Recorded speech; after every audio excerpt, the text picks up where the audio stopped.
সম্পর্কটা যে খুব একটা ভালো যাচ্ছিল না সেটা আঁচ করা যাচ্ছিল আগে থেকেই। কিন্তু এবার সরাসরি অ্যাকশনে গেলেন মার্কিন প্রেসিডেন্ট ডোনাল্ড ট্রাম্প। জার্মানি থেকে ৫,০০০ মার্কিন সৈন্য প্রত্যাহারের ঘোষণা দিয়েছে ওয়াশিংটন।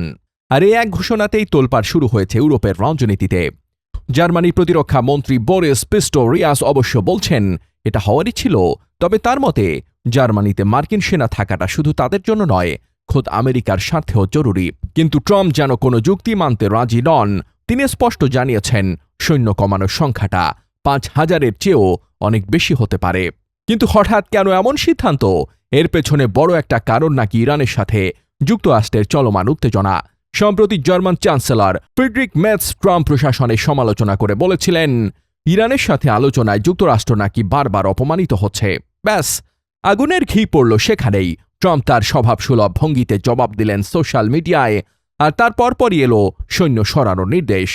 এদিকে যুক্তরাষ্ট্রের এই সিদ্ধান্তে কপালে ভাঁজ পড়েছে ন্যাটো জোটের। ন্যাটোর মুখপাত্র জানিয়েছেন তারা বিস্তারিত জানতে ওয়াশিংটনের সাথে যোগাযোগ করছেন। পোল্যান্ডের প্রধানমন্ত্রী ডোনাল্ড টাস্ক তো আরও কড়া হুঁশিয়ারি দিয়েছেন। তার মতে বাইরের শত্রু নয়, বরং জোটের ভেতরকার এই ফাটলই এখন ইউরোপের জন্য সবচেয়ে বড় হুমকি। ট্রাম্পের প্রধান অভিযোগ ছিল ইউরোপের দেশগুলো ন্যাটোর পেছনে পর্যাপ্ত খরচ করে না। তবে মজার ব্যাপার হলো মের্জ সরকার ক্ষমতায় আসার পর জার্মানি তাদের প্রতিরক্ষা বাজেট অনেকটাই বাড়িয়েছিল। ২০২৭ সালের মধ্যে তাদের প্রতিরক্ষা ব্যয় জিডিপির ৩% ছাড়িয়ে যাওয়ার কথা।